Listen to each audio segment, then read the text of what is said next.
UFC 307 goes down in Salt Lake City, Utah.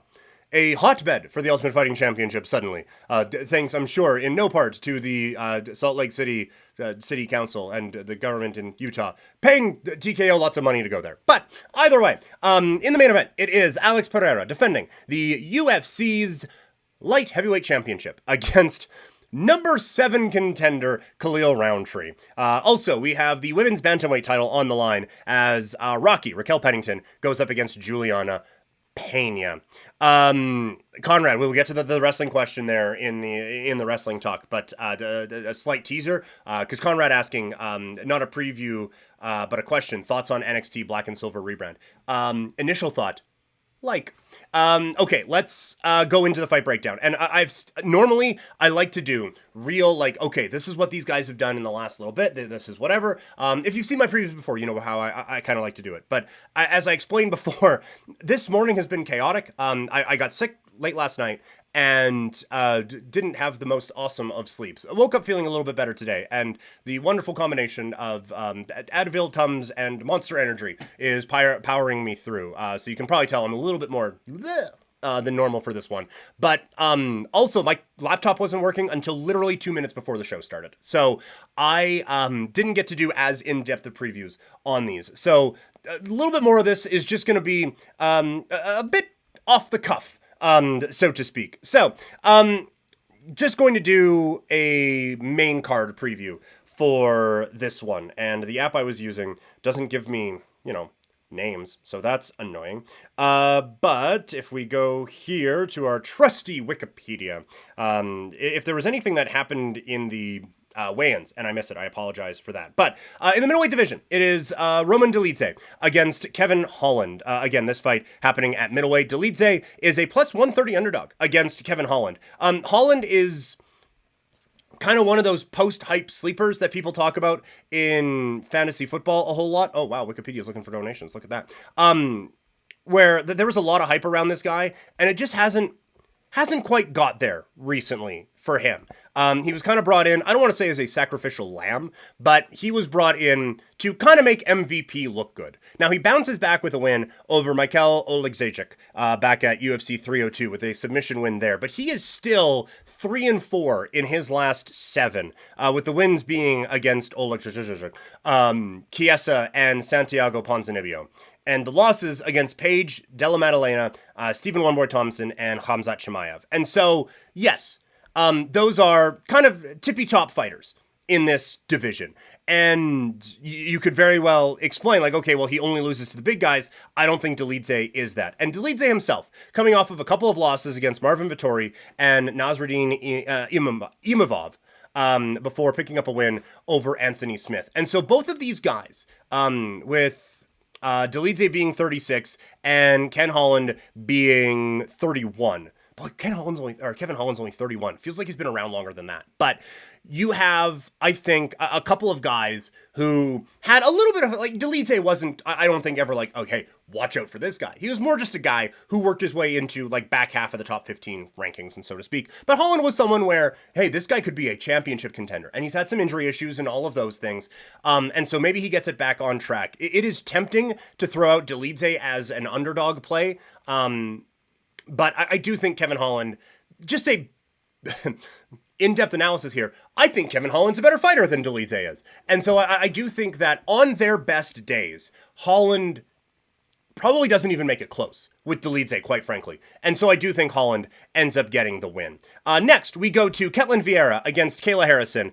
This one in the women's bantamweight division. Harrison is a strong favorite at minus 1150. Vieira is a plus 650 underdog. Harrison, for a long time, held the moniker of best fighter not in the UFC, and now she's hoping to hold the moniker of best fighter in the UFC. She is likely a win away from a title shot. She is already in press conferences shit-talking Juliana Pena. The one concern you would have is that she is looking past Vieira. Now, Ketlin's a talented fighter. And against, honestly, most fighters in this division, Ketlin, I think, would be favored. And she would be a fighter that I would be looking at. She has losses against Yana Kunitskaya and Raquel Pennington recently. So one of them's a champion, and one of them is a little underrated in Kunitskaya. But she does have wins over Miesha Tate, Holly Holm, and fighters like that. Also, previously in her career, Kat Zingano and Sarah McMahon. So Vieira is a very talented fighter, but Harrison is just a different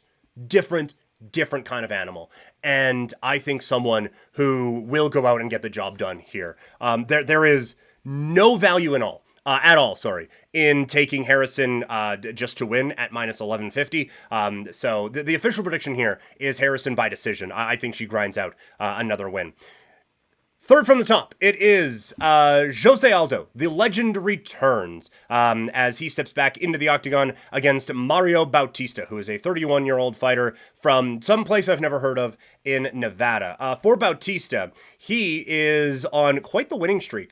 He has not lost since UFC 259 back in March of 2021. He was 8-2 at that time, and now he's 14-2. So that's 6 fights in a row that this guy has rattled off, including a win by unanimous decision over Ricky Simone back in January of this year at an Ultimate Fight Night show. For Jose Aldo, the resume is legendary. He is one of the greatest fighters in the history of this sport. Now, that was a while ago that he was doing that. And you can certainly say that there is a falling off happening with Jose Aldo. He lost to Merab back at UFC 278. Merab's the champion now. Aside from that, he's won 4 of his last 5 against Chito Vera, Pedro Munoz, Rob Font, and Jonathan Martinez. I do think that just because this Jose Aldo would lose to previous version Jose Aldo, we kind of assume that this Jose Aldo would lose to other fighters as well. And I don't believe that's the case. I think Aldo is legitimately still a good fighter. And at plus 120, I just think he has a little bit more striking than most of the... He's a little bit more striking than most human beings on the planet. But he has a little bit more striking edge than most fighters that Bautista has faced so far in his career. And so I just don't think he is ready for that sort of a output and that sort of a game plan coming at him. And so it is for that reason that I think Jose Aldo gets the win in this fight as the underdog at plus 125. Co-main event for the Women's Bantamweight Championship. It is Juliana Pena looking to unseat Raquel Pennington and get back the belt that she lost to Amanda Nunes. These two go back to the Ultimate Fighter, and this is very difficult for me. And this is where it's like the head-heart thing. Because Raquel Pennington, so that season of the Ultimate Fighter, and it's why I still think there's a bit of value in the tough format if done well. That season, The Ultimate Fighter was the introduction of the women's bantamweight division, and it was also the first season, The Ultimate Fighter, that came out when my wife and I started dating. And she is like Big Brother and Survivor and all of those reality shows. And so I was like, hey, if this feels like a very easy entry point, there's a reality show based on people who punch each other in the head. And so we watched Tough, and Raquel Pennington ended up being one of those fighters who you just fall in love with, right? And so that is... I have always liked Raquel Pennington, and I think that there is still a really talented fighter in there. And when you look at Raquel Pennington, really, it's quite the career arc that she ended up having, because she goes out and just and I cannot overstate this enough, a life-altering ass-kicking at the hands of Amanda Nunes. This was, A, at Amanda Nunes' peak, and B, this set off I am not kidding, months-long conversation about the role that corners play in the protection of their athletes, because it was so clear from the word go that Raquel Pennington was just in there to, it was literally what, speaking of dated references, it was literally what JWoww was saying in that episode of Jersey Shore. Step up, get your ass beat. Step up, get your ass beat. Step up, get your ass beat. That's what it was. Pennington would step up and Nunes would beat that ass and just kick the shit out of her. For, I think they ended up stopping it in the 5th round, but it was after the 3rd, it probably should have been stopped. And then definitely after the 4th. But you still have the corner being like, oh no, you're tough, you can do this. And even Raquel Pennington was like, hey, don't think I can. Probably not gonna happen for me this time. So can we just fucking cut this out? Because I'm getting the hell beat out of me here. And I do feel like that was it was a real conversation for a while. And that is the type of fight that changes fighters. We've seen, like, it was a bit of a different situation, but Robbie Lawler and Rory McDonald. Rory was never the same after that. And we have seen a lot of guys who just get beat up. Cain Velasquez and Junior Dos Santos, another one where those fights really took it out of both of those fighters. And I know I'm now going to more competitive fights than what this one was, but like this was so one-sided that it felt like, okay, well, this is the end of Raquel. And then she misses weight and loses to Germaine de Randamie, then rattles off a ton of wins in a row and wins the Bantamweight Championship. Like her nickname is Rocky, and it fits. She is the underdog story of all underdog stories. It is incredible what she has been able to do, and genuinely one of my favorite fighters. Going up against Juliana Pena, who talked a lot of shit and was just wildly unlikable, on the Ultimate Fighter season, to the point where she got hurt after her season of Tough. And a lot of people were saying that it was her camp was just annoyed with her and hurt her on purpose. That was a theory that was floated out for a little bit around that. And so, like, all of the nice, bubbly whatever that Raquel Pennington is, Juliana Pena isn't. But what she is a really talented fighter. And so she was able to work her way into a title fight. No one gave her a hope in hell. Nunes talked about having a bad weight cut and all of those things, and it didn't matter because Juliana Pena forever and always has a win over Amanda Nunes. I do think that she maybe took a little bit too much from that because she talked a whole lot of shit, and then Nunes basically just punted her for 5 rounds and ended up getting a win, and a dominant one, to get the championship back. But Pena has since then tried to lean into the heel approach a little bit more. And I get trying to embrace that when everyone kind of doesn't like you anyway, but she's not good at it. Like, oh, Amanda Nunes is retiring because she's afraid of me. It's like, yeah, I'm sure she's really worried about another 25-minute cardio kickboxing session where she plays target practice with your brain and ends up winning. Like, no one is buying that. And so no one's really buying this shtick from her at all. And she has become a little bit unlikable in all of these things. And that has been just a bit of a disaster. So I think you can kind of tell emotionally which fighter I like over the other, right? Here's the problem.